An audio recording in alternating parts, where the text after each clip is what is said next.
quinta tem o Popper. Semana que vem eu já passei o trabalho de hoje, tá? Já coloquei o próximo exercício para aula que vem em cima do texto do Boaventura. A gente vai ver um contraponto agora ao Kelsen. O Popper, ele não é bem um contraponto ao Kelsen, mas assim, depois do Kelsen vieram os chamados pós-positivistas, que foram vários autores de várias linhas teóricas que tentaram trazer de volta o problema da justiça para a questão central do direito, terem visto o que aconteceu na Segunda Guerra, particularmente o que aconteceu no nazismo, onde a ideia de que tudo pode no direito, né, desde que esteja na lei, desde que esteja na Constituição. Para o Kelsen, ainda tem, como a gente discutiu, ainda tem um limite, né? Se tiver na Constituição, tem que estar de acordo com a Constituição. Então, se for uma Constituição que tem direitos liberais lá, de proteção ao indivíduo, direitos humanos, então não é qualquer coisa que pode ser aprovada, né? Tem que estar de acordo com a Constituição. Mas o outro teórico famoso da época, que é o Carl Schmitt, para ele nem isso é impedimento nenhum. Mas mesmo o Kelsen, vocês viram que ele é bem, assim, o problema da justiça não é uma questão para o direito para ele. E aí tem vários autores chamados pós-positivistas que tentaram introduzir a questão da justiça no tema. Um dos mais famosos aqui se não o mais famoso aqui no Brasil, é o Boaventura de Souza Santos. O Boaventura, ele é um português, ele é português de Portugal, foi fazer doutorado nos Estados Unidos, e aí, para fazer a pesquisa de doutorado dele, ele foi morar numa favela do Rio de Janeiro por anos para fazer o doutorado dele. Então, ele é um cara de esquerda, ele é marxistão mesmo. E o que traz um dilema interessante para ele nesse texto que vocês vão ler semana que vem. Inclusive, eu vou apresentar alguns conceitos para facilitar a leitura de vocês. O texto dele é mais fácil que o do Kelsen, tá? Ele escreve mais corrido, mas tipicamente do pessoal de esquerda, ele inventa muito conceito, inventa muito termo novo. Os autores de esquerda, eles têm essa mania são muito prolíficos em termos de termos, conceitos. Cada texto é um conceito que eles inventam novo. Isso eu acho até ruim, fica muito pouco objetivo para você discutir com outras pessoas. Mas é um texto mais fácil de ler. Como ele é marxista, o marxismo tem um problema de fundo que sempre aparece, principalmente quando você está lidando com direito, que é até que ponto o direito pode ser transformador social. Porque o marxista está sempre preocupado com o problema da desigualdade entre capital e trabalho, da desigualdade social, de modo geral, e eles têm sempre um compromisso normativo quando eles escrevem. Eles não escrevem tentando simplesmente entender uma coisa, mas eles escrevem tentando mudar a realidade para aquilo que eles acham que é mais justo, que é para lidar com o problema da desigualdade. O que cria problemas do ponto de vista, como eu falei para vocês, da objetividade da discussão, porque, pensando lá no Weber, que a gente leu no começo, né, eles não têm esse distanciamento todo que o Weber procurou ter quando ele fazia as coisas dele. Aquela coisa do professor que não pode ser militante, ele tem que separar o papel dele de professor do papel de militante, tudo. Os marxistas não têm nenhum problema em ir lá para frente da sala de aula e defender os conceitos de justiça social deles. Então, o texto dele sempre tem um lado de compreensão e tem um lado de tentar propor alguma coisa para mudar, deixar o mundo mais justo, na visão deles do que é justiça. Então, eu escolhi o Boaventura porque ele é muito famoso, muito conhecido no direito, todo mundo no direito de esquerda lê o Boaventura. Tem até um artigo, um texto deles, que eu pensei em passar para vocês, mas eu achei o melhor, que é sobre globalização. Ele tem muita coisa sobre globalização, o Boaventura. Tá? Então, para a galera que estuda relações internacionais, é um texto interessante. Hoje é IED, né, gente? Tá. Porque eu tô vendo o Jeff, para mim, tu não é mais na frente, tu já fez IED, não? É porque a gente não tá tendo aula de economia, professor, eu tô aqui na sua aula. Tu veio curtir a minha aula.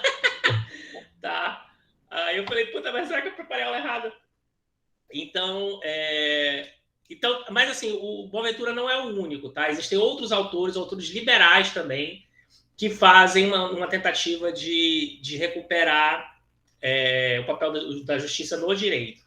O mais famoso deles, dos liberais, talvez eu passe para vocês, é um cara chamado John Rawls, que é muito bom, é fantástico de ler, mas é pesado, eu preciso escolher bem um capítulo. O livro dele mais famoso se chama Teoria de Justiça, que é um catatal desse tamanho, assim. Vou ver se eu acho alguma coisa para a gente ler mais para frente, mas vamos começar pelo marxista, para a gente ver um pouquinho essa linha.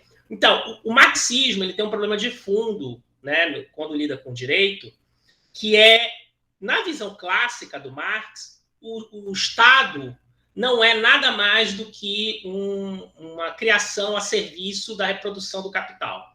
Então, para o Marx, o Estado não serve para nada do ponto de vista da revolução. Ele só serve para impedir a revolução.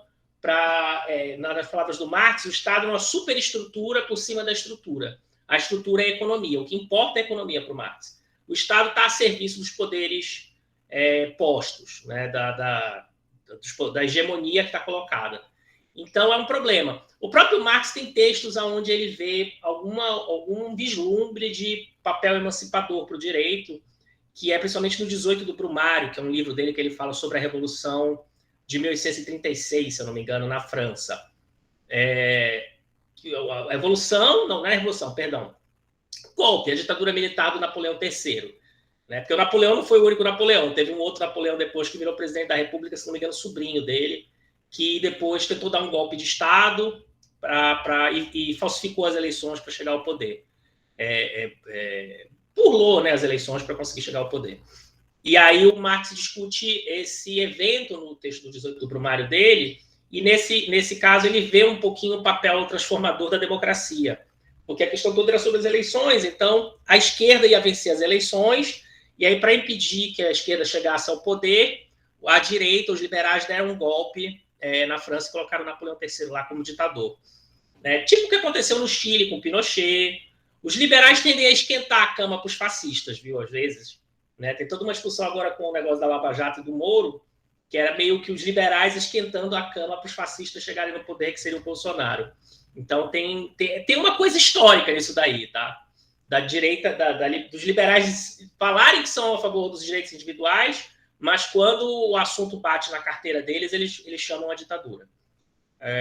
Enfim, esse é o problema dos marxistas. E aí o Boaventura, como ele está discutindo o papel revolucionário do direito, ele precisa dar conta disso. Porque para o marxismo clássico, o direito não tem papel nenhum na revolução. O direito serve só para manter a situação status quo, como as coisas são, como elas têm que continuar sendo. Né? Mas muitos autores, principalmente depois da Constituinte de 88, aqui no Brasil, a esquerda se comprometeu com os direitos, com o direito. Durante a ditadura, a gente viu o problema que é não ter um Estado democrático de direito. Então, a esquerda passou a aderir. Antigamente, não. Antigamente, a esquerda não estava muito nem aí para o direito, não. O negócio era a revolução. Era fazer a revolução, tomar o poder pelos meios que fossem. Mas a esquerda passou a ter, não só no Brasil, mas no mundo inteiro, um compromisso maior com o Estado de Direito. E nisso, os teóricos de esquerda vieram tentar achar, ou enxergar, ou propor qual seria o papel transformador do direito nas estruturas sociais.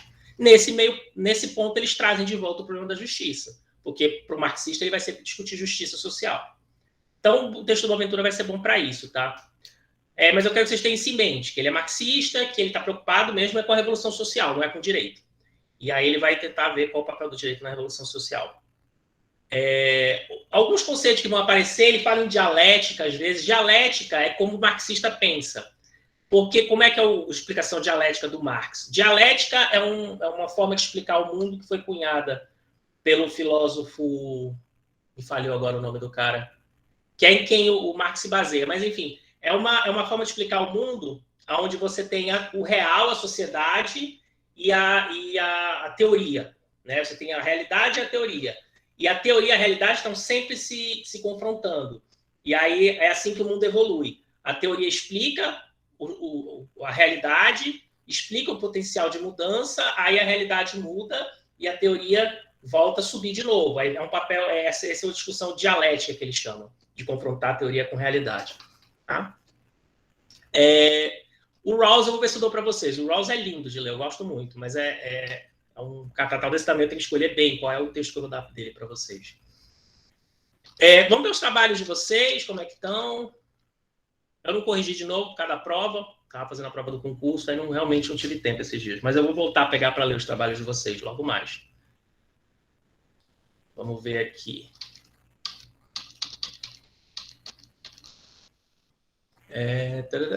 Turmas. Vamos ver IED. Metodologia a gente vê quinta-feira. A de hoje, que eu passei para vocês. Essa é da semana passada. Tá aqui, ó. 18 fizeram, 9 ainda estão devendo. A maioria fez. Nossa, todos fizeram no prazo, parabéns. Ninguém fez depois, só os que não fizeram ainda, né? Mas a galera que está fazendo em dia. Muito bom. E o da semana passada do Kelsen, temos 22 feitos e 5 que ainda estão devendo. Vocês já viram aqui como é que está na outra semana, mas está aqui. Vocês tiveram alguma dificuldade com a pergunta da semana passada? Ficou mais fácil? Se tiverem alguma dúvida, podem perguntar.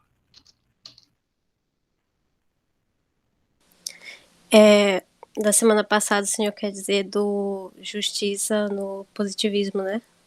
Do Kelsen. Sim, dessa vez eu achei mais fácil porque foram Teve a aula, né?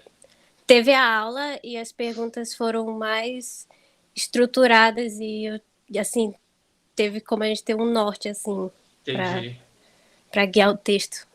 Entendi. O da semana passada tá bem objetiva a pergunta também. Tá no texto isso aqui, tá? O conceito de hegemonia tem vários conceitos, vocês vão ver muito esse conceito em RI, porque o sistema internacional, a ordem internacional, ela se sustenta através de um equilíbrio hegemônico, que a gente chama. Porque o sistema internacional não existe direito internacional no sentido do Kelsen, como vocês viram, né? Não tem um Estado internacional por cima dos outros Estados. Então, não tem a presença da coerção como um fato fixo. Né? Se você desrespeita uma lei, você está convidando contra si a violência do Estado. No meio internacional não existe isso. Né? Tanto que tem 2 pesos e 2 parâmetros para muita coisa no direito internacional. Né? Vocês veem os Estados Unidos reclamando da ditadura de Cuba, mas vocês não veem os Estados Unidos reclamando da ditadura da Arábia Saudita, por exemplo. Então tem muito problema assim. Só que no meio internacional existe sim uma ordem, e existem regimes de ordem internacional que são baseados não necessariamente no Estado, que dá sustentação, mas no que eles chamam de equilíbrio hegemônico. O que é o equilíbrio hegemônico? É um equilíbrio de poder onde existe um ator assimétrico, um ator que tem mais poder que os outros, e esse ator coage e incentiva a cooperação entre os demais atores. Né? Ele ameaça em algumas situações, mas mais do que ameaçar, ele oferece recursos. Então, você gera a cooperação dessa maneira. Voltando para a Arábia Saudita, por exemplo, a Arábia Saudita é aliada dos Estados Unidos, completamente, apesar de ser um país muçulmano e tal. Mas por quê? Porque os Estados Unidos compram o petróleo deles, os Estados Unidos vendem equipamento militar para eles direto, então eles são cooptados aí. Então, você tem um ator hegemônico ou atores hegemônicos, né? Se fala muito em ordem multipolar, que geram esse equilíbrio. Para o marxista, quando ele fala em hegemonia, ele está querendo dizer o equilíbrio de forças do capital. Né? Existe um equilíbrio que está fundamentado no poder do capital. O capitalismo, o capital em si, ele tem muito poder político na sociedade. Política e economia andam juntos na discussão marxista. Para os liberais, não necessariamente, tá? Enfim, aí vai ter essa discussão sobre hegemônico e não hegemônico no texto, vocês vão ver. É um texto longo, mas é mais fácil. A aula de hoje, né, como eu falei para vocês que a aula de hoje vai ser uma aula bem mais light, tá? Vai ser uma aula mais curta, até porque sabe quando você fica muito tempo para fazer uma coisa que você está nervoso e depois você faz, você fica meio arriado. Eu estou meio doente desde ontem, fiquei de cama e tal. Então, mas eu tinha falado para vocês, hoje vai ser uma aula mais curta. Primeiro eu vou mostrar para vocês a nossa Constituição, rapidamente. Né? Essa não é uma aula de direito constitucional, mas toda aula de direito a gente trabalha muito a Constituição. E falar de algumas coisas para vocês, né, sobre ela e sobre o contexto. Historicamente, a primeira Constituição do mundo que a gente teve, pelo menos nos termos que a gente conhece hoje, é a Constituição Americana de 1789. Eles que inventaram esse negócio de limitar o poder através do constitucionalismo. Naquela época, as constituições refletiam muito o consenso liberal, onde uma constituição tinha que ser uma coisa curta, com estruturas básicas de governo, quais são as relações entre os poderes, como elas devem ser regidas, qual o papel do judiciário, qual o papel do legislativo, qual o papel do executivo, e logo depois uma carta de direitos básicos que implicam em coisas que o Estado não pode fazer para violar o seu direito. Então, é uma proteção do indivíduo contra a ação arbitrária do Estado. São direitos individuais fundamentais: liberdade de expressão, liberdade de crença, liberdade de consciência, liberdade de ir e vir, liberdade para entrar com uma ação na justiça, né, coisas desse tipo. sempre coisas que o Estado não pode fazer. Com a crise do liberalismo clássico, na primeira metade do século XX, e o aumento da democracia no mundo, né, no início as democracias só eram democracias no nome, tá? Para os teóricos atuais, mesmo para os teóricos liberais, o que você tinha, né, por exemplo, nos Estados Unidos até a década de 70 não era uma democracia. Era um regime que o Dow chama de... funcionava só para a elite, né? Porque só a elite votava, existia uma desigualdade enorme. No Brasil, no Império, votava cerca de 3% da população só podia votar, o resto não podia votar por uma razão ou por outra, ou porque é mulher, ou porque não tinha dinheiro, você precisava fazer prova de recursos financeiros para votar, e para ser candidato você tinha que ter prova também, era o chamado voto censitário na primeira República no Império. Você tinha que provar um certo nível de renda para poder ser eleitor ou para ser candidato também, né? Então você excluía muita gente do processo político. Na nossa primeira república, que acabou com a monarquia, essa coisa piorou mais ainda. Caiu de 3%, 3,5% o número de proporção da população que participava das eleições, para menos de 1%. Caiu para 0,8%, 0,9% da população só que participava das eleições. Então, nesse período do liberalismo, não só no Brasil, mas na Inglaterra era do mesmo jeito, Estados Unidos era do mesmo jeito. Estados Unidos até a década de 70 tinha problemas sérios quanto a isso, porque o voto do negro valia menos do que o voto do branco na época, nas eleições federais lá. Né? Tinha um cálculo maluco que eles faziam lá na Constituição deles para reduzir o impacto eleitoral dos negros. Até hoje você tem esse problema lá, tá? Por outras vias, não tão agudas como era, mas ainda tem. Né? Nos estados do sul, nos estados dominados pelos republicanos, eles fazem de todo tipo de maracutaia para impedir que as pessoas vão votar, para impedir que os negros vão votar, essencialmente, né? De maneira indireta. Por exemplo, recentemente aprovaram uma lei no Texas para proibir no Texas e na Geórgia, para proibir que você leve água para a pessoa que está esperando na fila para votar. Lá as filas para votar, nos bairros mais pobres, chegam a 3, 4, 5 horas. Você tem que estar na fila para conseguir votar. Aqui não, vocês sabem como é, 15 minutos. Você chega lá, você entra, sai, 1 hora depois de encerradas as eleições, você já tem o resultado. Lá não, lá é uma zona, mas por causa disso, tá? Os partidos tentam dificultar, particularmente o Partido Republicano, tenta dificultar que as pessoas nas regiões mais pobres votem. Por isso que não é feriado na eleição lá, né? Por não ser feriado, se você é rico, você pode, né, sair do trabalho e falar, vou ali votar. Se você é pobre, tem 3 empregos, você não pode sair do seu trabalho para votar. Então, tem toda uma série de dificuldades lá para reduzir a participação das classes mais baixas. Isso, enfim, era um problema maior antes da Segunda Guerra Mundial. Então, as nossas constituições, as constituições do mundo todo, elas eram muito, muito mais enxutas, muito mais curtas. Eram só regras básicas de interação entre os entes políticos e direitos individuais fundamentais. Porém, com o tempo, e particularmente em razão do ingresso da maior parte da população na luta política, pré e pós reformas constitucionais, a exigência de colocar outros direitos nas constituições aumentou muito. Isso também aumentou em razão do aumento do papel do Estado. A crise do liberalismo clássico teve muito a ver com o fato de que o Estado não participava como grande regulador da economia. Então, muita coisa era resolvida no meio privado. O Estado fazia muito pouco. Saúde, educação, previdência, nada disso o Estado fazia. Aliás, em alguns lugares, nem polícia o Estado fazia. É famoso o caso da Inglaterra.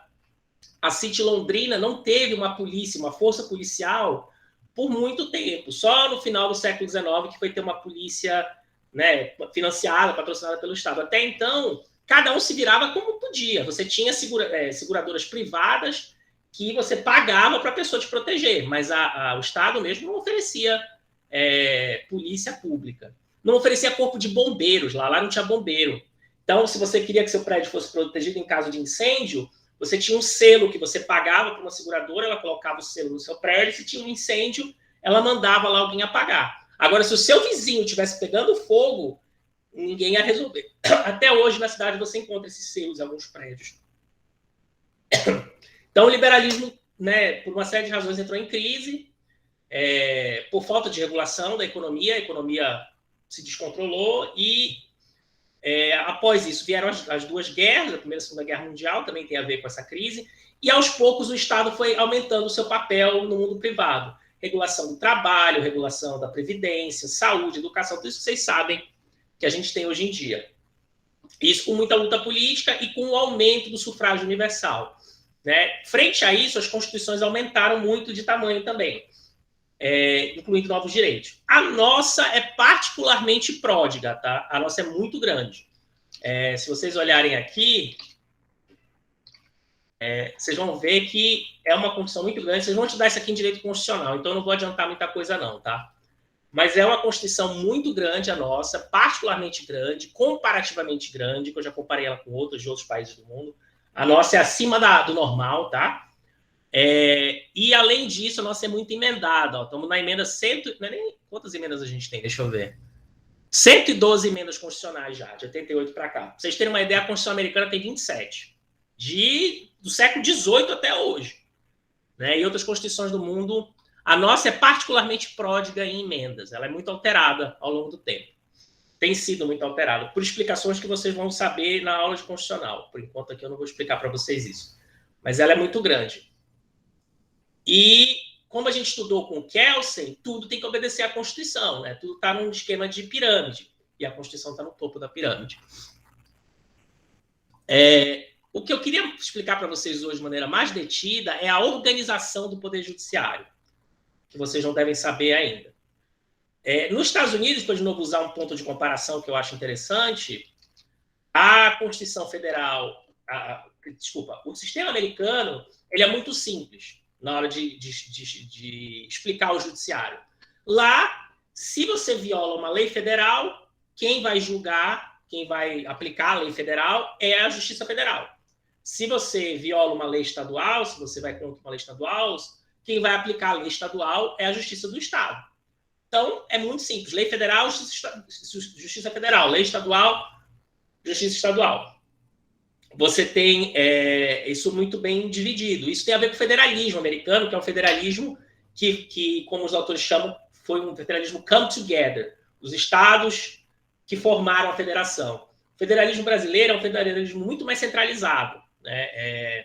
Os autores que estudam o assunto chamam de federalismo hold together. É um federalismo que tem que se manter preso. Não é que se juntou, mas que tem que ter um esforço para manter junto. E, nesse sentido, é um federalismo muito centralizado. A gente tem o papel da União é muito maior aqui do que é nos Estados Unidos. Isso se reflete na divisão de competências no Poder Judiciário. Por quê? Porque no Brasil quase toda lei é federal. Lei estadual é muito assim, resquício. Tem mais lei municipal do que lei estadual no Brasil, na divisão de competências entre Estado, União e municípios. E a União faz tudo. Se vocês olharem aqui na Constituição, deixa eu mostrar para vocês. Tá? A divisão de competências entre os entes federativos. Aliás, as constituições aumentaram muito também pelo aumento do papel do Estado e a complexidade do Estado. Várias outras agências governamentais foram criadas, o Ministério Público, Defensoria, a intervenção do Estado na economia, tudo isso daí passou a ser regulado nas constituições, por isso também elas aumentaram de tamanho. Se a gente olhar aqui rapidinho no artigo 21, compete à União. É isso aqui que diz quais são as leis que só pode a União fazer. Os estados e os municípios não podem fazer essas leis aqui. Então, manter relações, declarar guerra, assegurar defesa, decretar estado de sítio, emitir moeda, mas aí tem um artigo mais para frente, olha o tanto de coisa. Esse aqui é mais importante, esse aqui vai falar das leis, especificamente. Então, a gente tem direito civil, comercial, penal, processual, eleitoral, agrário, marítimo, aeronáutico, espacial e do trabalho. Né? Isso aqui nos Estados Unidos é tudo competência estadual, tá? Só a parte de regulação marítima aeronáutica, que é federal lá. O resto tudo é legislação estadual que trata, inclusive lei eleitoral. Cada estado lá tem sua lei eleitoral própria. O que mais? Desapropriação, água, energia, informática, telecomunicações, sistema monetário, política de crédito, câmbio, seguro, política nacional de transporte, regime de portos, trânsito. Até o Código de Trânsito é federal no Brasil, que é um negócio bizarro, porque cada cidade tem uma dinâmica diferente de trânsito. Né? Apesar de ter algumas coisas que tem que ser comum para todas, mas cada estado tem sua regulação, cada cidade tem uma regulação própria da disposição, né, da mobilidade urbana. Então, É bizarro isso aqui. Minério, nacionalidade, isso aqui faz todo sentido. Indígenas, imigração, organização de emprego, previdência, organização judiciária. Apesar de que cada estado tem o seu poder judiciário, a lei que trata da organização judiciária é federal. Poupança, estatística, material bélico, seguridade social. Então, é muita coisa. Registros públicos, tá? Que é competência da União. Resultado disso, se fosse seguir o padrão americano, a gente não teria justiça estadual, porque quase tudo é lei federal.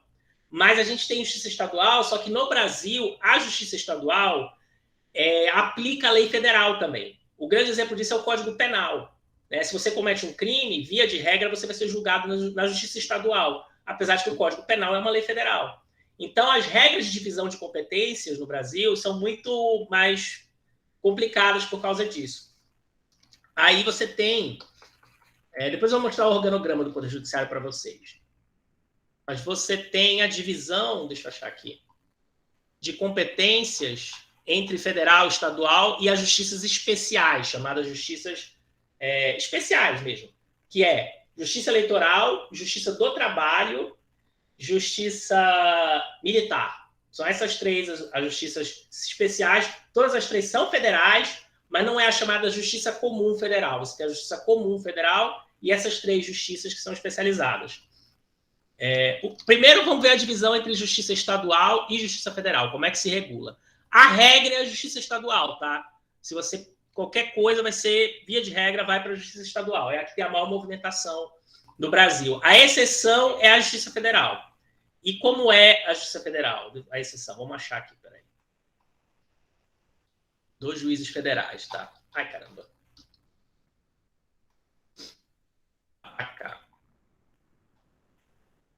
Aqui começa o Supremo Tribunal Federal. Eu vou já explicar para vocês o que eles fazem. Superior Tribunal de Justiça. Cadê? O Superior Tribunal de Justiça. Dos tribunais regionais federais e juízes federais. É aqui que vai dizer a competência da Justiça Federal. Deixa eu mostrar o organograma para vocês logo. Essa é a divisão... Deixa eu aumentar aqui. Essa é a divisão do organograma do Poder Judiciário. Você tem a Justiça Comum, que se divide em 27 tribunais de justiça. Cada estado tem um tribunal de justiça, mais o Tribunal de Justiça do Distrito Federal. Né? E aí, essa Justiça Comum se divide em 2 instâncias. A primeira instância, que são os juízes de direito, cada juiz de direito trabalha numa vara, e a segunda instância, que são os tribunais de justiça, onde trabalham os desembargadores. Né? Aqui no nosso TJAP, a gente tem 11 desembargadores. Aumenta o número de desembargadores com um estado que tem mais pessoas. O Tribunal de Justiça de São Paulo tem mais de 200 desembargadores que se dividem em câmaras e turmas internas para julgar as coisas lá em São Paulo. Você tem a Justiça Federal, que também tem sua primeira instância e a sua segunda instância. A Justiça Federal tem só 5 tribunais, tá? São 5 tribunais regionais federais, que a gente chama. Nas 5 regiões que dividem o Brasil em 5 regiões. O Tribunal Regional da nossa região é o Tribunal Regional Federal da primeira região, que pega toda a Amazônia, parte do Centro-Oeste e, se não me engano, parte do Nordeste. O TR da primeira região fica em Brasília, o Tribunal Regional da primeira região, e ele que cuida aqui do Amapá. A gente tem a Justiça Eleitoral. A Justiça Eleitoral, ela também é formada por primeira, segunda, a gente já vai falar da terceira instância, tá? Primeira e segunda instância. Cada estado tem um Tribunal Regional Eleitoral. Né? Aqui no Amapá não é diferente, a gente tem o nosso TRE. Quem compõe a Justiça Eleitoral? Na Justiça Federal e na Justiça Estadual, quem compõe elas são juízes de carreira de cada uma dessas justiças. Então, se você vai até agora concurso para juiz do Tribunal de Justiça no começo do ano, tem 5 vagas para juízes. Quem compõe é quem passa nesse concurso, que entra e vai ser juiz do Tribunal de Justiça do Estado do Amapá.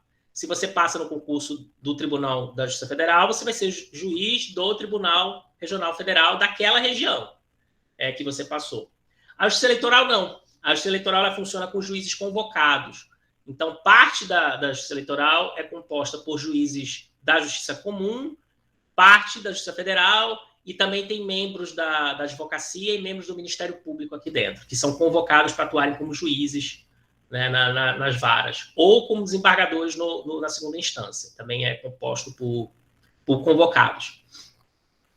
A gente vai falar da terceira instância já já. A Justiça do Trabalho, que também tem seu concurso próprio. Não sei dizer de cabeça quantos tribunais de Justiça do Trabalho existem no Brasil, mas não é um por estado, tá? Aqui no Amapá, por exemplo, não tem Tribunal Regional do Trabalho. A gente está ligado ao Tribunal Regional do Trabalho, que cuida do Pará, né? Mas a gente tem Justiça do Trabalho aqui, a gente tem primeira instância, só que a segunda instância não está aqui. E, por fim, a Justiça Militar, que é um pouquinho mais complicada, porque essa aqui que está aqui é a Justiça Militar que julga os militares, né, das Forças Armadas. Tem justiça própria deles, isso é típico dos países, porque eles gostam de separar isso aqui, mais típico ainda de países que passaram por ditaduras militares, que gostam de ter as suas coisinhas próprias. Então, aqui é formado por juízes que passam no concurso da Justiça Militar. Você tem uma segunda instância da Justiça Militar também, existem tribunais de justiça militares no Brasil, também não sei dizer quantos de cabeça. E você tem uma terceira instância, que é o Superior Tribunal Militar, tá? Quem compõe o Superior Tribunal Militar são ministros que são escolhidos pelo presidente da República, dentre membros da carreira, se não me engano, e tem que ter uma votação no Senado. O método de seleção está na Constituição, tá? É só dar uma olhadinha que a gente vê. Aí vamos começar a falar da terceira instância agora. A Justiça do Trabalho também tem a sua terceira instância, né, composta por ministros no TST em Brasília, que vai julgar em última instância casos relacionados aos militares. Por que é preciso essa terceira instância no Brasil?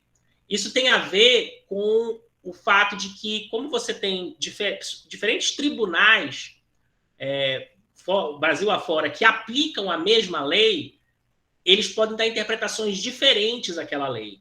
Então, você tem que ter uma terceira instância que unifica as interpretações jurídicas, né? Tudo pode ser interpretado, então um tribunal aqui do Amapá pode dar uma interpretação diferente do tribunal de São Paulo. E você precisa de um lugar para ter segurança jurídica, saber qual vai ser a resposta que vai ser dada àquele tipo de caso de uma maneira uniforme no Brasil todo. Nem sempre isso acontece, é complicado, mas a gente tenta. O Superior Tribunal Militar cuida das causas militares, o do trabalho cuida das causas trabalhistas, que envolve tudo que envolve relação de trabalho, e o eleitoral, de questões eleitorais. Essas duas justiças aqui foram criadas pelo Getúlio, tá? A justiça eleitoral é muito engraçado, porque ele criou para tirar das mãos das oligarquias estaduais o poder de organizar eleições. Na República Velha, havia muita fraude eleitoral, porque eram os partidos que organizavam as eleições, particularmente os partidos dos estados. Aí você tinha um partido republicano de São Paulo, um partido republicano do Rio de Janeiro, um partido conservador do Rio Grande do Sul. O sistema partidário brasileiro era muito estadualizado. E eram eles que organizavam as eleições, então tinha muita fraude. Esse é o grande problema nos Estados Unidos até hoje, tá? Não chega a ter fraude lá, mas você pode fazer as regras de tal forma a ajudar um partido ou outro. Que foi aquilo que eu disse para vocês sobre os republicanos que gostam de dificultar o alistamento e o voto, justamente porque eles sabem que o pobre vota menos, porque tem mais dificuldade para ir votar. E aí, dessa forma, eles conseguem manipular o processo eleitoral para ajudar a dar a eleição para eles. Tem outras formas, né? Tem um negócio que chama gerrymandering, que é quando você vai desenhar o distrito eleitoral e você coloca eleitores que votam em você, no seu distrito, de tal modo a que você sempre ganhe eleição naquele distrito. Tem várias formas de manipulação do resultado. No Brasil, a gente não tem mais esse problema, porque a gente tem uma justiça eleitoral que organiza as eleições e é completamente apartidária. Eles não estão nem aí para se vai ganhar. Quer dizer, eles têm suas opiniões próprias, mas o sistema não é feito para isso. Né? É feito para ter as eleições da maneira mais rápida e isenta possível. Quem já foi mesário aqui sabe, o mesário não está nem aí, ele só quer ir lá cumprir o seu dia de trabalho e ir para casa.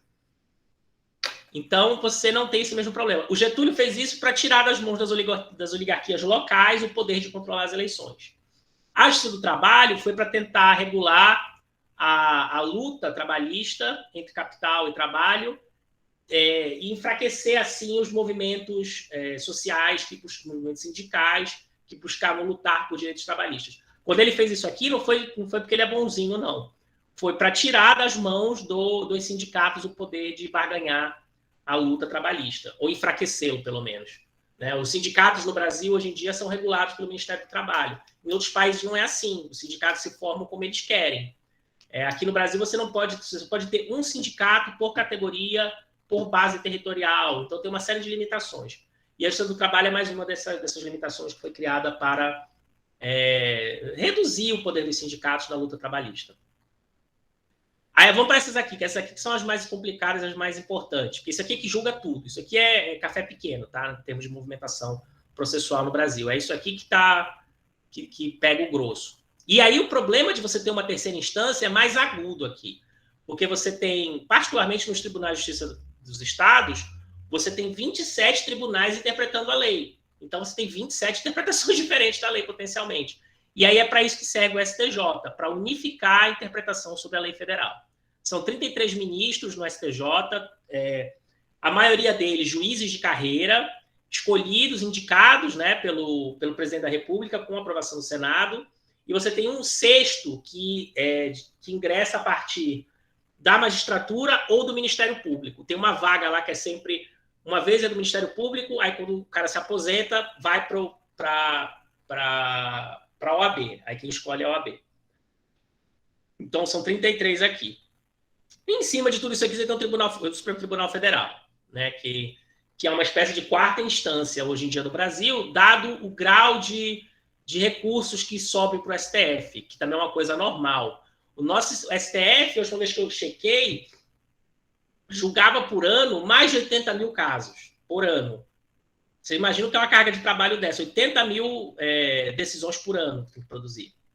Diferente, por exemplo, dos Estados Unidos e da Alemanha, que tem um tribunal constitucional que julga, em média, 200, 180 casos por ano, só o que realmente é importante. Né? Mas isso aqui vocês vão estudar com mais calma em constitucional, tá? Vai explicar o controle de constitucionalidade com mais detalhes. Mas o Supremo é a última instância, são 11 ministros escolhidos. Diferente desses todos aqui, no Supremo Tribunal Federal, os ministros podem ser escolhidos, pode ser qualquer pessoa, né? Desde que tenha notável saber jurídico e reputação ilibada. São esses os critérios que a Constituição coloca. Antigamente só precisava ter reputação ilibada. A Constituição do Império, desculpa, do Império não, porque do Império não tinha Supremo ainda. Você tinha um tribunal, um conselho do rei lá, que não era um tribunal. Mas na Primeira República, ou na Constituição da Primeira República, a única exigência para ser ministro do Supremo era reputação ilibada. O que é reputação ilibada? Não sei. Né? A pessoa pode não ter processo na justiça, é isso que é reputação ilibada? Então é um conceito muito elástico. E aí o Marechal Deodoro da Fonseca indicou para ministro do Supremo Tribunal Federal um primo dele, que era dentista. E aí isso causou um furor na época, e aí colocaram mais uma exigência, que é a exigência do notável conhecimento jurídico, que também é qualquer coisa, tá? O que precisa para você ter notável conhecimento jurídico? Você bacharel em direito? Tem que ter participado de alguma carreira de justiça ou não? Enfim, é um conceito muito elástico. Mas é de propósito, tá? O Supremo Tribunal Federal, no Brasil, em qualquer país do mundo, tem um certo critério político. Por quê? Porque direito e política estão juntos, tá? Não dá para separar o direito da política. Esse negócio de que tem que ser um órgão técnico e não político não bate, porque o direito faz muita política. Mas a gente vai estudar isso mais para frente. Faz muita coisa que tem a ver com política e não necessariamente só com direito. Né? Então, enfim, aí o Supremo é escolhido dessa maneira. Os outros não. Todos os outros tribunais aqui têm uma composição obrigatória e a maior parte delas tem que ser juiz de carreira, está na Constituição Federal. Mas aí vamos ver agora o que julga a Justiça Federal e o que julga a Justiça Estadual no Brasil. Deixa eu achar aqui.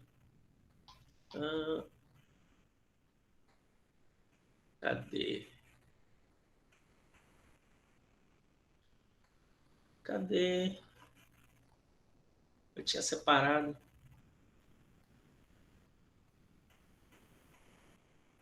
Está aqui, artigo 109. Compete aos juízes federais, né, da Justiça Comum Federal, porque a Justiça Militar e a Justiça do Trabalho e a Justiça Eleitoral também são justiças federais, tá? Só que elas não são comuns, elas são especiais. A gente está falando dessa daqui, da vermelhinha agora. compete a eles processar e julgar as causas em que a União, entidade autárquica ou empresa pública federal forem interessadas nas condições de autoras, réis, assistente ou oponente, exceto falência e acidente do trabalho, né? E as questões sujeitas à justiça eleitoral e à justiça do trabalho. Então, acidente do trabalho é julgado na justiça estadual, por incrível que pareça. É a única coisa relativa a direito trabalhista que vai para a justiça estadual. Previdência é julgado pela justiça estadual também, a não ser que seja a previdência de um funcionário público federal, aí é a justiça federal. Ou se for alguma coisa relativa a INSS, também é a justiça federal comum. A maior parte do que a justiça federal comum faz é INSS, tá? Que mais? Causas entre Estado estrangeiro ou organismo internacional ou município e município. Causas fundadas em tratado internacional. Crimes políticos e as infrações penais praticadas em detrimento de bens, serviços ou interesse da União, né? Então, é o funcionário público da União que está sonegando, ou de suas entidades autárquicas ou empresas públicas, excluídas as contravenções penais, que é uma coisinha bem pequena, e ressalvada a competência da Justiça Militar e da Justiça Eleitoral, né? Tudo que não cai aqui, essas três aqui, e seja federal, é aqui.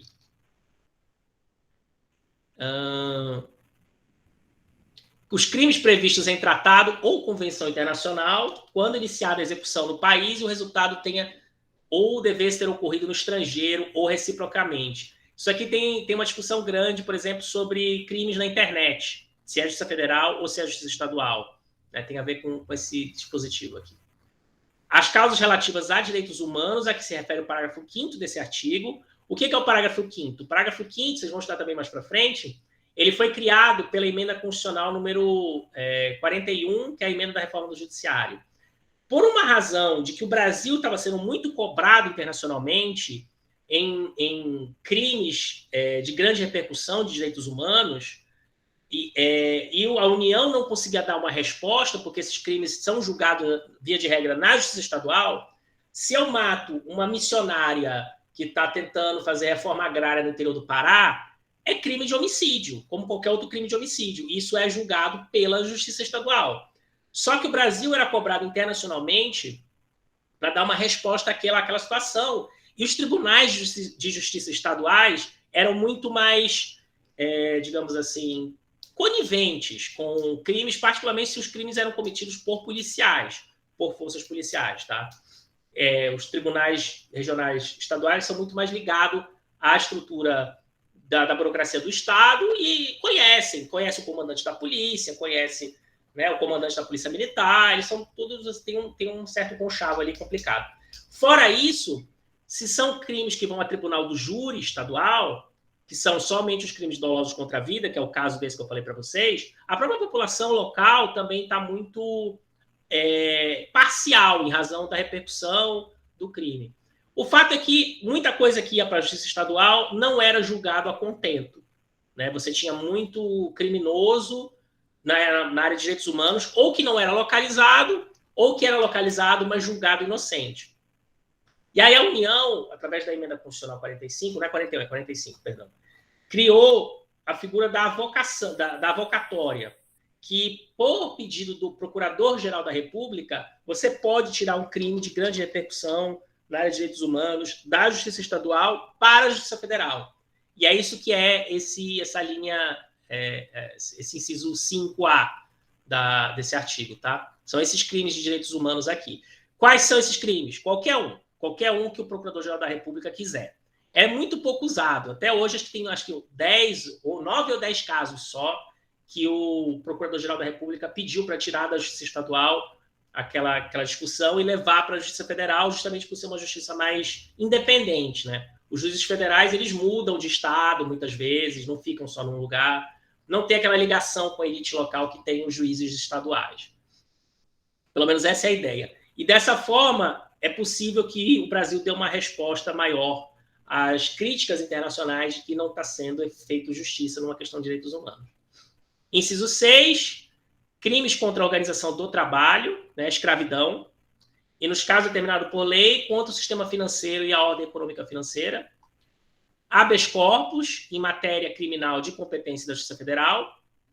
Mandato de segurança, quando as autoridades são federais. crimes cometidos a bordo de navios ou aeronaves, crimes de ingresso ou permanência irregular de estrangeiro, questões de referência. Isso aqui a gente vai estudar bastante de direito internacional público, tá? Coisas relativas a estrangeiro, disputa entre direitos indígenas, coisas relativas a indígenas. Tudo que não é isso aqui é justiça estadual, tá? Os crimes que se fala aqui, que a Justiça Federal julga, geralmente é tráfico internacional, se envolver a autoridade federal e só. Todos os outros crimes são julgados na Justiça Estadual. É isso que diferencia. Né? Tá? Então, era a aula de hoje. Eu falei que ia ser mais curta. Hoje, para dar um fôlego para vocês, era só para eu explicar para vocês como é que funciona a divisão do nosso Poder Judiciário no Brasil. Pra vocês terem essa noção. Aí as demais justiças é fácil, como eu disse para vocês. Justiça eleitoral, tudo que tem a ver com eleição. Justiça do trabalho, tudo que tem a ver com trabalho. Não necessariamente previdência, tá? Previdência é justiça federal em geral, porque tem a ver com o INSS. Então, se você está brigando para receber uma aposentadoria que não estão te dando, é justiça federal, porque você está entrando com ação contra o INSS. Né? Na justiça comum, só acidente de trabalho.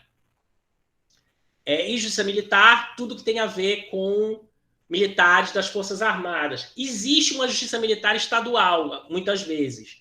Essa justiça militar estadual está dentro do Tribunal de Justiça e ela julga policiais, né? Mas é o próprio Tribunal de Justiça local que faz isso daí. É que eles têm varas especializadas. Aqui na capital, se não me engano, é a 4ª vara criminal que cuida de crimes cometidos por policiais militares, que também tem lei própria, né? Tem o Código Militar, que rege tanto as Forças Armadas quanto as polícias militares estaduais. Mas aqui você tem uma justiça especializada que julga eles. No caso das polícias militares estaduais, você não tem.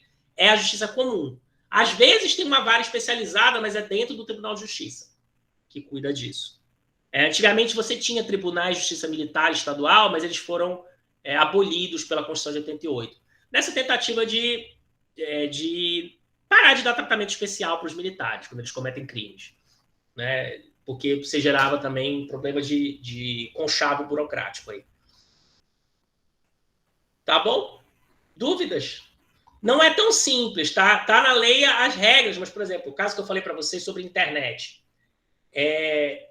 Existiu uma discussão por muito tempo se crimes cometidos pela internet seriam caso de justiça federal ou justiça estadual. Por quê? Porque a internet, por natureza, vai além de fronteiras. Né? Aí o que se entendeu foi que se o crime é cometido via internet de modo geral, se o cara coloca no site da internet um site de pornografia para criança, de pornografia e pedofilia, ele cria um site de pedofilia na internet. Como está na internet, pode ser distribuído para todo mundo, potencialmente no mundo inteiro, então é julgado pela Justiça Federal. Agora, se for um caso onde você não tem colocar num site, se é tudo feito por WhatsApp ou por Facebook, por exemplo, onde as pessoas contatam umas às outras, não é uma coisa que está exposto para o mundo inteiro. Potencialmente está, mas a princípio só vai receber aquela pedofilia quem está no WhatsApp conversando com o pedófilo, ou quem tem o pedófilo como amigo de Facebook. Então, nessas situações, o Supremo entendeu que é caso de justiça comum mesmo, não precisa ser justiça federal. Né? Então, dá problema, né? Nada é tão simples assim. Outro caso interessante que também deu muita discussão é quando tem repasse de verba da União. Então, é crime de corrupção, o funcionário público está roubando dinheiro, mas ele está roubando dinheiro de uma autarquia estadual. Em tese, ele tem que ser julgado pela justiça estadual, porque não tem nada a ver com o federal. Mas, se tiver recurso federal que foi enviado diretamente para aquela política pública que ele está roubando o dinheiro de lá, o exemplo disso aqui no Amapá, por exemplo, foi o caso do Valdez, que estava, a princípio, estava sumindo com dinheiro de comida das crianças na escola.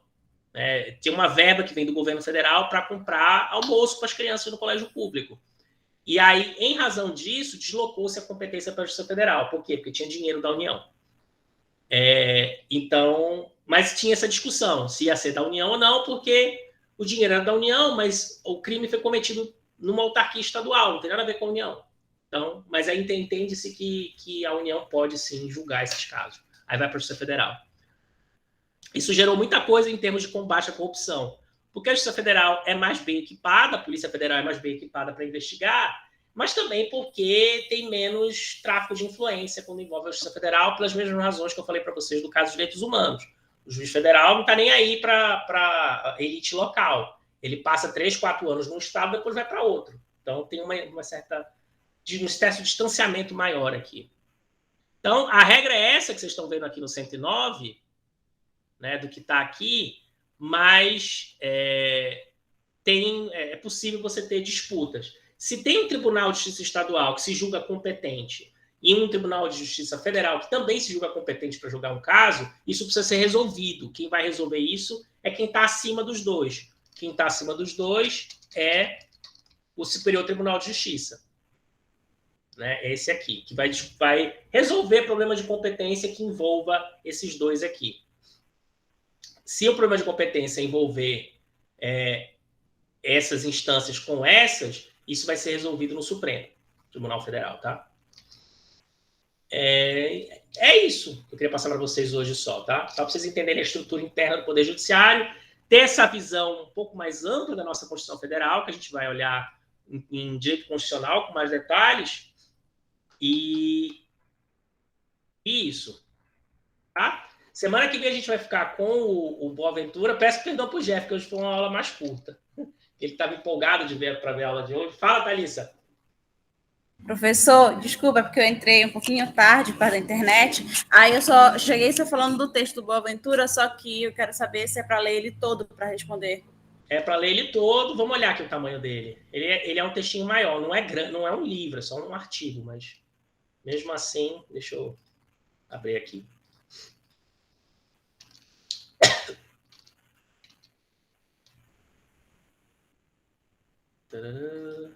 Tá aqui. Aí eu botei o texto. Tá aqui o texto dele. É todo, 74 páginas. Agora que eu vi o tamanho. Mas é um artigo publicado numa revista.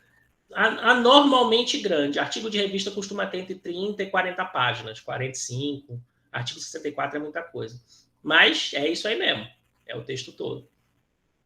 Olha a pergunta. Poderá ser o direito emancipatório? Então, tem a ver com essa questão de se o direito pode ser usado para fazer justiça social ou não. Para o Kant já para o Kelsen, como a gente viu na outra semana, direito não tem nada a ver com emancipação, não tem nada a ver com justiça. Né? Ele tem uma lógica própria. Aí, quando o Boaventura vai tentar trabalhar isso aqui, ele vai trazer o problema de justiça de volta para o direito, como todos os pós-positivistas têm feito. Fala, João.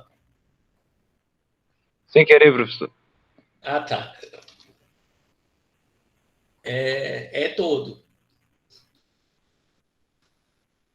Tá? Aí, como eu falei para vocês, tenham em mente que o problema do marxista é sempre a questão da revolução social. E aí ele tem que se valer com esse problema, que o direito, na visão clássica do Marx, não serve para fazer revolução, ele serve para manter as coisas como elas estão.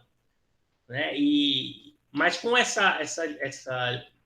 esse pulo que a esquerda fez no mundo todo de aderir ao pacto do Estado de Direito, eles tentam fazer ativismo judicial através do banco dos tribunais. Muitos fazem, tá? Não só os atores políticos que vão até o Poder Judiciário para tentar fazer alguma coisa, por exemplo, conseguir medicação, conseguir questões de transgênero nos tribunais, todo tipo de política social, política urbana, tudo isso está indo parar nos tribunais hoje em dia. Mas também os próprios juízes. Os próprios juízes têm suas visões de direito, de suas visões políticas, e eles tentam, né, do banco dos tribunais, tentar fazer alguma coisa. Seja pela direita, como o caso do Moro, seja pela esquerda. Né? Tem juiz de esquerda também, que tenta fazer mudança social através do banco dos tribunais, fazer política através dos bancos dos tribunais, em essência.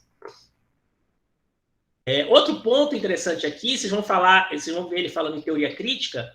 Teoria crítica é marxismo, tá? Para fazer um corte assim, mais simples para vocês. Teoria crítica é uma escola marxista que foi fundada na primeira metade do século XX, com autores que vocês vão ler mais para frente, o Marcuse, o Horkheimer, são todos alemães. O Walter Benjamin, todos eles perseguidos durante a Segunda Guerra, que tentaram formular uma teoria crítica, que é uma teoria marxista nova. E o Boaventura é dessa escola, né, na versão mais recente dessa escola. Outro autor famoso, que vocês vão ler mais para frente, é o Habermas, que é um cara liberal, mas ele tem uma formação na escola da teoria crítica, né, que é a teoria marxista, mas ele vai cair no liberalismo, defendendo os direitos individuais fundamentais. Tá? São chamados liberais, são os liberais de esquerda. O Boaventura está meio nesses aí. Ele tem mais cara de liberal de esquerda do que de revolucionário mesmo. Até porque ele trabalha dentro do direito. Os revolucionários, de modo geral, não estão muito preocupados com o direito, não. Vai falar muito de neoliberalismo, de globalização. Então, são temas super importantes para a RI. Aí, semana que vem... Quinta-feira, a gente volta à carga com o Karl Popper. E aí vocês vai dar um nó na cabeça de vocês também, que o Karl Popper é difícil. Abraço, senhores. A gente que lute. Obrigada, professor. 72 esse próximo aí. Vocês veem que tem muita coisa para ler. Valeu, professor. Tamo Tchau, junto. João. Tchau, Vani. Boa tarde. Tchau, professor. Até mais. Tchau, professor. Tchau, Jeff. Pegaste uma aula fraca hoje, porque pós-prova eu tô acabado. Aí, mas semana que vem vai estar mais animado. Aliás, quinta-feira a gente tem uma aula.